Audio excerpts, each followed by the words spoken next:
주님께서 여러분과 함께 요한이 전한 거룩한 복음입니다.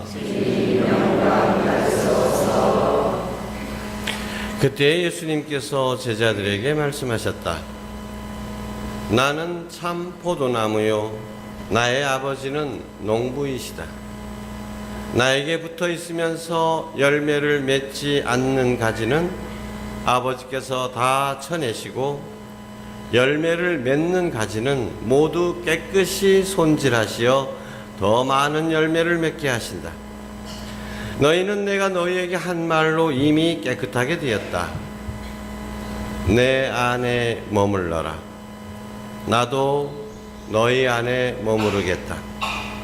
가지가 포도나무에 붙어 있지 않으면 스스로 열매를 맺을 수 없는 것처럼 너희도 내 안에 머무르지 않으면 열매를 맺지 못한다. 나는 포도나무요 너희는 가지다. 내 안에 머무르고 나도 그 안에 머무르는 사람은 많은 열매를 맺는다. 너희는 나 없이 아무것도 하지 못한다. 내 안에 머무르지 않으면 잘린 가지처럼 밖에 던져져 말라버린다. 그러면 사람들이 그런 가지들을 모아 불에 던져 태워버린다. 너희가 내 안에 머무르고 내 말이 너희 안에 머무르면 너희가 원하는 것은 무엇이든 청하여라. 너희에게 그대로 이루어질 것이다. 너희가 많은 열매를 맺고 내 제자가 되면 그것으로 내 아버지께서 영광스럽게 되실 것이다.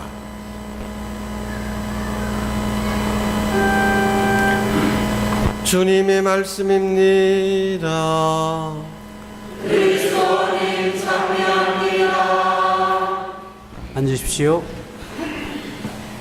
참 예수님. 예, 오늘 독서나 해설이나 좀 색달랐죠? 뭐가 색달랐죠? 오늘은 부부가 함께 했습니다. 오늘 전례는 우리 본당 애미 부부들이 맡아서 하고 있습니다. 이 애미 부부들은 애미라고 하는 것이 부부간의 만남이라는 뜻이거든요.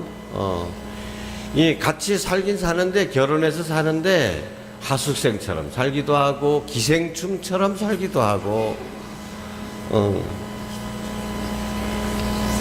또는 나그네처럼 살기도 하고 어떤 때는 심지어 원수처럼 살기도 하죠. 네, 근데 참된 만남이 이루어지도록 도와주는 프로그램입니다. 그래서 2박 3일 동안 이렇게 정말 부부에게만 집중할 수 있고 부부가 서로 마음의 벽을 헐어내고 대화를 통해서 참된 일치를 향해서 나아갈 수 있도록 도와주는 프로그램입니다. 아직까지 애미를 안 다녀오신 분들은 다음 기회에 꼭 빨리 참석할 수 있도록 기도하시기 바랍니다. 이 메리젠 카운터에서 가장 소중하게 생각하는 것 중에 하나가 바로 생명입니다. 생명. 자, 여러분 5월 첫 주를 생명주일로 정했거든요. 여러분 지난 8월 달에 교황님께서 다녀가셨습니다. 근데 정말 저도 느낍니다만은 한국 사람들은 정말 냄비 근성이 있다라는 게 딱 맞는 것 같아요. 작년 8월 달에 교황님 오셨을 때는 전국이 그냥 떠들썩 교황님 하면서 마치 우리나라가 천주교 나라인 것처럼 그렇게 되더니 지금은 작년에 교황님 작년에 댕기 가신가 재작년에 댕기 가신가 댕기 가긴 댕기 가신디 댕기 다니면서 무슨 말을 했는지 하나도 남아있지 않습니다. 그래도 기억을 한번 더듬어 보십시오. 대전에 가신 분 한번 손 들어보세요. 대전에 다녀오신 분. 대전 행사가 교황님께서 공식적으로 대한민국을 처음으로 만나는 장소였습니다. 근데 그 자리에서 교황님께서 강론 때 뭐라고 말씀하셨던가요? 처음으로 한국 교회와 이 사회를 향해서 하신 말씀이 무엇이었습니까? 우리 다른 신자들도 다 보도를 통해서 다 듣고 그랬지만은 교황님 왔다 갔다 하는 것 정도만 기억에 남지 우리 마음에 남아있지 않아요. 교황님께서 그때 우선 물질주의 문명에 대해서 경고하셨습니다. 물질주의에 빠지지 말고, 그때는 대절에서는 주로 청소년들이 많이 모여서 청소년대회였잖아요. 청년대회였잖아요. 청년들에게 용감하게 이 시대의 물질주의 문명에 거슬러 싸우는 투사들이 되라라고 격려하셨습니다. 이 세상에 이 물질주의라는 물결에 휩쓸려 죽어버리지 말아라. 용감하게 거슬러 싸워라. 네, 우리나라 사람들이 그 부분에 대해서는 많이 알고 있지만 사실 그 다음 기절이 더 중요한 겁니다. 물질주의와 싸우고 그 다음에 싸워가지고 무엇을 건설하고자 하는 것이냐. 교황님께서는 이어서 말씀하셨습니다. 생명의 문화를 건설하는 데 앞장서십시오. 사실 이것은 같은 말입니다. 교황님께서는 한국 사회의 문제점, 한국 천주교회의 문제점을 너무도 잘 알고 계신 겁니다. 그래서 물질 문명에 대해서 강력하게 경고를 하시면서 생명의 문화를 건설하도록 당부를 하신 거예요. 그 당시 생각해 보십시오. 한국 사회의 가장 큰 문제가 무엇이었죠? 세월호였습니다. 아직도 끝이 나지 않은 문제이죠. 근데 그렇게 큰 배가 그렇게 어이없이 침몰한 것도 문제지만 또 그렇게 많은 생명들이 그 안에 갇혀 있는 것을 온 국민이 텔레비전으로 지켜보고 있는데 단 하나도 구출하지 못한다는 것도 정말 너무도 납득이 안 가는 상황이라는 거예요. 사실 세월호는 우리나라의 모든 문제들이 다 복합돼서 나타난 현상이라는 거죠. 누구 한 사람 잘못 때문에 그런 것이 아니다. 선장 잘못 때문인가요? 선원 잘못인가요? 검표하는 사람 잘못인가요? 짐 실은 사람 잘못인가요? 누구 잘못? 유병언이만 잡아 족치면 될 일인가요? 아니죠. 근데 그 모든 과정들의 핵심이 하나 있는데 그게 뭘까요? 왜 유병언이는 그러면 그 배를 그렇게 멋대로 고쳤을까요? 사람들은 왜 위험하다, 배를 그렇게 고치면 넘어지기 쉽다는 것을 알면서 평형수도 제대로 채우지 않았다는 걸 다 알았잖아요. 그렇게 하면서 왜 그렇게 무리하게 짐을 많이 실었을까요? 왜 짐 검사하는 사람들은 야 이거 위험하니까 이제 규정대로 이제는 출항 20분 전에는 짐 더 못 실는다 하고 딱 막았어야 되는데 왜 막지 않고 그냥 눈 감아줬을까요? 그렇게 큰 배를 운영하면서 많은 사람들을 태우고 다니는 배에 왜 그런 이상한 선장을 몇백만 원, 200만 원이에요 월급이? 그런 사람들을 고용했을까요? 왜요? 돈 때문인 거예요. 돈 벌려고요. 눈 감아준 사람도 돈 때문에, 그렇게 고친 사람도 돈 때문에, 더 많이 짐 실은 사람도 그렇고. 돈이 생명보다 더 위에 놓여 있게 되는 것입니다. 이게 우리나라라는 거예요. 세월호가 이렇게 전복되고 침몰돼서 바다에 가라앉듯이 우리가 정말 이 물질 문명에 계속해서 굴복하고 이렇게 살아간다면 우리도 언젠가 세월호처럼 우리나라 전체가 가라앉게 될 것이다. 교황님의 경고이죠. 우리는 지금까지 이병환 잘 살아보세, 잘 살아보세, 잘 살아보자고, 잘 살아보자고. 근데 잘 사는 게 뭔지, 그저 물질적으로 잘 산다는 것은 물질적으로 풍요로워지는 것만 생각을 한 겁니다. 그러다 보니까 그렇게 모든 거, 돈 버는 게 뭐 때문에 돈 버는 겁니까? 다 살자고 하는 일 아닙니까? 살자고. 생명을 위해서 하는 것인데 이 물질이 생명을 죽여버린다는 것이죠. 살자고 하는 일인데 수많은 사람들 뿐만 아니라 내 자신도 죽게 만드는 것이다, 물질 문명이.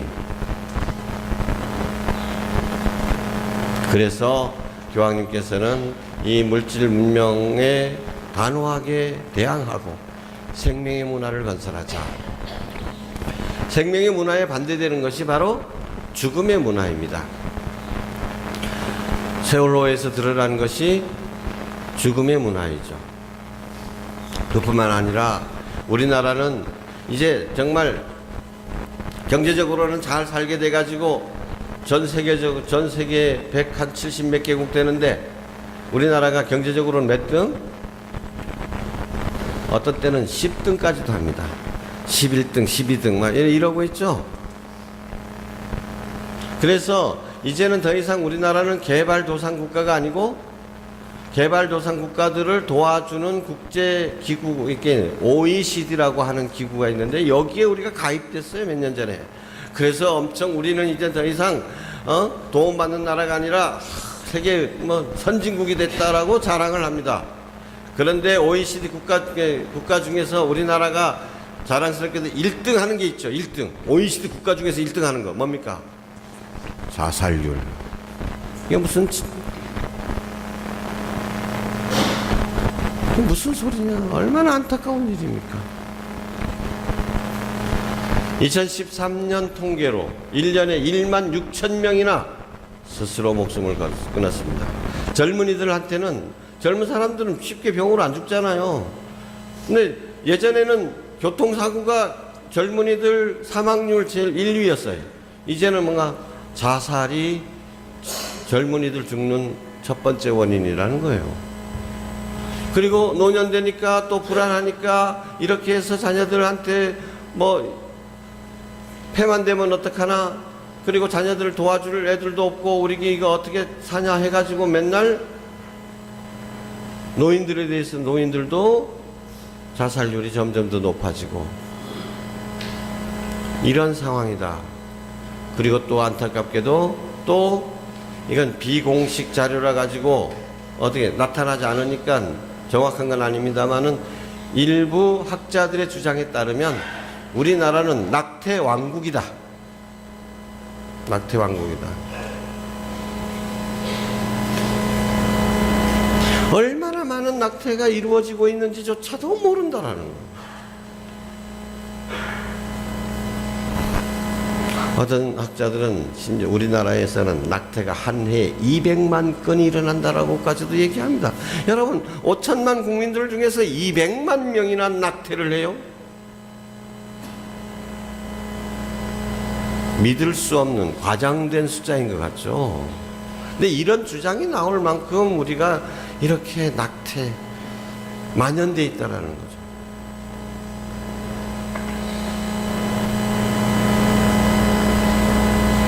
또 지난번에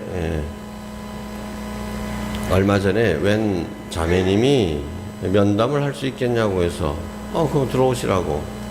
그랬더니 이제 신자도 아니고 육지에서 지나가다가 그냥 성당 보고 왔다는 거예요. 그러면서 자기 딸이 임신을 했다는 거예요. 학생인데. 그런데 그러면 빨리 결혼시키려고 생각했더니 보니까 둘이 헤어졌다는 겁니다. 얼마 전에. 근데 헤어지고 난 다음에 임신한 걸 알게 되고 그랬는데, 그러니까 엄마가 뭐라 그랬게요? 아이고 가슴 아프지만은 그 잊어불고께 빨리 애기는 어떻게 지아불고 그래서 새 출발할 준비를 해라 그랬는데, 이 딸 애가 자기는 이 아기를 꼭 낳아서 자기가 어떤 일이 있더라도 키우겠다. 엄마가 그 애기 아방도 헤어졌는데 같이 살 것도 아니고, 그런데 그럼 그런 애기를 키우려고 그러느냐. 근데 애가 죽을 것 꼭 낳고 키우겠다고 하니까 답답해 미치겠다라는 거예요. 네, 그래가지고 신부님 무슨 좋은 방법이 없겠습니까? 좋은 방법이라는 걸 나한테 묻는 이유는 딸 나이를 어떻게 설득시킬 수 있는 방법을 나한테 묻는 거예요. 그래서 제가 마더 데레사 얘기도 하면서 우리 교회에서는 따님같이 살라고 격려를 하고 있습니다. 따님은 정말 훌륭한 결정을 하신 겁니다. 따님이 혹시라도 아기를 더 키우지 못할 거 있으면 낳기만 해서 우리 교회에 맡겨주면 우리가 훌륭하게 키우겠습니다.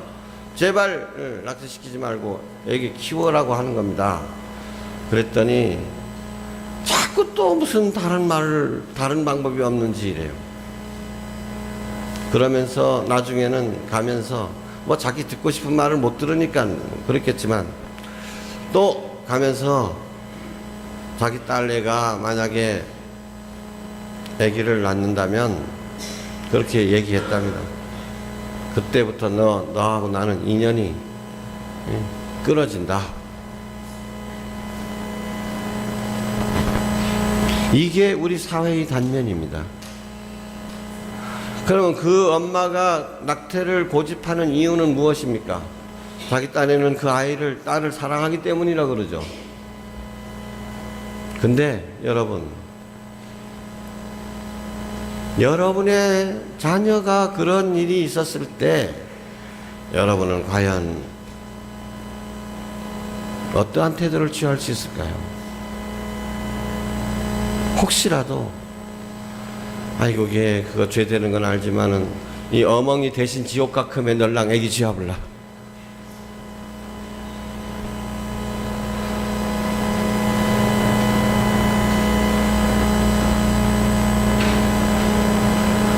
생명윤리연구소라는 우리 천주교회의 그 연구소가 하나 있는데 거기에서 공식적으로 조사를 했는데 아직 조사 결과는 발표되지 않았는데 지금까지 발표된 결과에 따르면은 이 생명윤리에 관한 한 실천하는 것은 예수님을 믿는 사람이나 안 믿는 사람이나 똑같다라는 겁니다. 성당에서 뭐랜 하든지 자기대로 그냥 뭐 낙태를 하든지 시험관 아기를 하든지 배아 줄기세포를 이용해서 뭘 하든지 안락사를 시키든지 교회의 가르침하고는 전혀 관계없다라는 거예요. 예수님 안 믿는 사람도 낙태하면 안 된다라는 걸 주장하는 사람이 있는가 하면 예수님 믿는 사람도 그냥 똑같다라는 거예요. 이건 믿고 안 믿고가 아니라는 거예요. 그건. 이게 우리 교회의 현실이라는 것입니다. 그래서 교황님께서도 그렇게 강조를 하신 것이고 우리 한국천주교회도 5년 전부터 이렇게 생명주의를 정해서 생명의 소중함에 대해서 우리 모두가 알아야 되겠다. 제가 벨기에 양어머니가 계시다는 것을 아는 사람은 아실 텐데요. 몇 년 전에 이렇게 한번 다녀갑니다. 요즘은 자주 다니지 못하지만은 다녔을 때 가면 이 양어머니라고 만나게 된 것도 양어머니가 아주 건강도 안 좋고 이럴 때 제가 안수 기도를 해줬거든요. 그래서 제가 가면 아픈 사람들이랑 이렇게 막 데려왔죠. 기도해 달라고.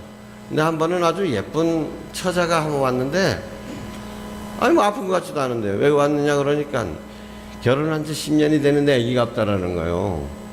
그런데 본인이 얘기하면 자기는 충실한 가톨릭이 되고 싶기 때문에 시험관 아기는 교회에서 금지하니까 안 한다. 근데 자기는 아기를 갖고 싶다. 신부님 기도해달라고 해요. 너무너무 흐뭇했습니다. 요즘 그런 사람 보기 힘들어요. 신앙이 먼저입니까? 아기가 먼저입니까? 일단은 신앙이 아닌 것처럼 약간 그냥 제쳐놓고 아기 갖고 난 다음에 또 다시 믿으면 되주게. 그래서 정말 기도를 해줬습니다. 다음번에 갔더니 아기 안고 나타났어요. 아기 낳았다고. 하나 더 낳게 해달라고 기도하랍니다. 근데 우리나라에서는 시험관 아기를 하면 신자들은 시험관 아기를 하면 안 된다는 것조차도 의식이 없습니다. 왜 잘못됐는지도 생각도 안 하고 삽니다. 입양하면 어떠냐? 꼭 하느님께서 내 배를 닫으시면 그게 무슨 뜻인가? 입양하라는 뜻인가? 이렇게 생각해 볼 수도 있는데 하느님의 뜻은 전혀 생각하지 않는 거예요. 어떤 방법으로든지 그냥 시험관에서 애기 키우더라도 애기 나오면 될 거 아니냐. 안락사 문제도 그렇습니다만 문제는 그래 우리 현실이 이런 만큼 이제 이렇게 죽음의 문화가 확산되어 있고 짙은 죽음이 우리 사회를 억누르고 있는데 우리 천주교 신자들이 이 죽음의 문화를 깨부술 수 있는 이 구름을 뚫고 찬란한 생명의 빛을 가져올 수 있는 일꾼들이 되어야 된다는 것입니다. 정말 자살이 만연된 이 풍토를 위해서, 이 풍토 때문에 이렇게 힘들어하는데, 그러면 정말 그 사람들을 위해서, 자살의 위기에 처해 있는 사람들을 위해서 나는 뭘 할 거냐. 아까 그 예를 들어 그런 정말 성당도 안 다니는 애지만은 그래도 자기 몸속에 생긴 생명을 귀하게 여기고 엄마가 그렇게 절연하겠다고 해도 낳고 키우고 싶어하는 이런 애들을 위해서 우리가 뭘 도와주고 있느냐, 어떤 힘이 되고 있느냐.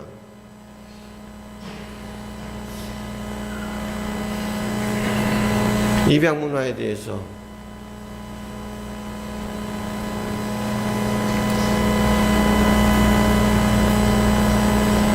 오늘 생명주의를 맞아서 정말 우리가 살아있는 모든 것들이 단지 살아있다는 이유만으로, 정말 생명이라는 이유만으로 존중받고 또 사랑받고, 우리가 그것이 생명을 섬길 수 있는 일꾼들이 되어야 되겠다. 그래서 지금 우리 한국천주교에서 이런 문제, 모자보건법 문제라든지 또 배아줄기 세포 문제라든지 또 사형수 문제라든지 이런 면에서 아주 노력을 많이 하고 있습니다만, 신자들이 관심이 없기 때문에 힘을 못 받고 있습니다. 오늘 우리도 생명의 수호자가 될 수 있도록, 생명을 섬기는 삶을 살아갈 수 있도록, 혹시라도 나의 무관심으로 인해서 죽음의 문화가 더 확산되지 않도록 생명의 신비를 우리가 더 깊이 깨우치고 살아갈 수 있도록 함께 기도합시다. 아멘.